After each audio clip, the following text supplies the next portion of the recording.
नमस्कार मंडळी. स्वर्गात देव आणि राक्षसांचे बरेचदा युद्ध होत असे. त्यावेळी पृथ्वीवरील पराक्रमी राजांना देव मदतीला बोलवीत. एकदा इंद्राला दुष्यंताचे सहाय्य हवे होते, पण दुष्यंत शकुंतलेच्या विरहात दुःखी झाला होता. तेव्हा इंद्राचा सारथी मातली यांनी युक्ती केली. तो अदृश्य होऊन दुष्यंताच्या विदूषकाला त्रास देऊ लागला. मग दुष्यंत रागाने विदूषकाच्या मदतीला धावला. तेव्हा प्रकट होऊन मातली नम्रपणे म्हणाला, इंद्रदेवांना युद्धासाठी तुमचे सहाय्य हवे होते. रागामुळे माणूस द्वेषाने सरसावतो, म्हणून तुम्हाला राग येण्यासाठी मी असे केले. क्षमा असावी. मग दुष्यंताने इंद्राला सहाय्य केले. परमार्थात रागाला वाईट म्हटले आहे, पण कधी तो जर स्वार्थासाठी असेल, दुसऱ्यांना त्रास देण्यासाठी असेल तर, पण स्वसंरक्षणासाठी असेल, दुसऱ्याच्या रक्षणासाठी असेल किंवा त्याच्या भल्यासाठी असेल तर तो गरजेचा आहे. वाईट गोष्टींचा राग आल्याशिवाय माणूस रक्षणासाठी पेटून उठणार नाही, दुष्टांना धाक दाखवू शकणार नाही. मनाच्या 29व्या श्लोकात समर्थ काय म्हणतात पाहू. पदी राघवाचे सदा ब्रीद गाजे, बळे भक्त रिपू शिरी कांबी वाजे.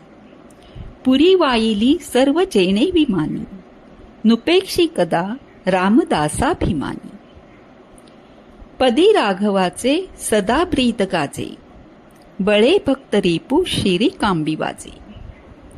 मी भक्ताचे रक्षण करीन अशी रामचंद्रांची प्रतिज्ञा आहे, आणि ती त्यांच्या चरित्रात पदोपदी जणू गर्जना करीत प्रगट होत असते. श्रीराम हे दयाळू, कनवाळू, क्रोधाला जिंकलेले सुहृदय असले तरी कोदंडपाणी श्रीराम रणांगणात शौर्य गाजवणारे आहेत. त्यांना समोर पाहताच अवघे त्रिभुवन घाबरते, कळीकाळेही भयाने थरथर कापतो. असा राम आपल्या भक्ताच्या शत्रूचा खरपूस समाचार घेतो. इथे समर्थ हेच सांगत आहेत, रामाचं ब्रीद इतकं प्रभावी असतं की भक्तांना त्रास देणाऱ्या शत्रूंच्या थेट मस्तकावर प्रहार होतो.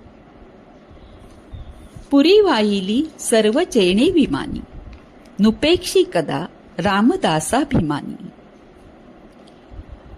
पुरी म्हणजे पूर्ण नगर, अयोध्या नगरी.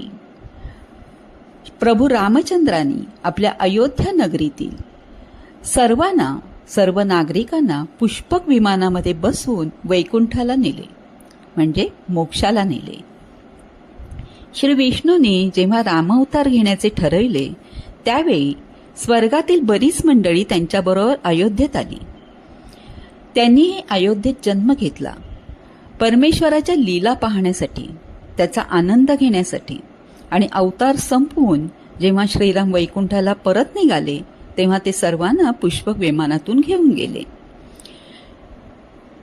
केवळ अयोध्येतलाच नाही तर लंकेतल्या रावणाच्या सर्व सैनिकांनाही श्रीरामाने मोक्ष दिला, आणि ही योजना रावणाची होती. रावणाने विचार केला, माझे सर्व सैनिक राक्षस आहेत, तामसी आहेत. ते जप, ध्यान, पूजा काही करू शकत नाहीत. कसा होणार त्यांचा उद्धार? रामदर्शनाने. आणि म्हणून युद्ध गरजेचे आहे. युद्ध झाले तरच रामाचे सर्वांना दर्शन होईल आणि सर्वांना मुक्ती मिळेल.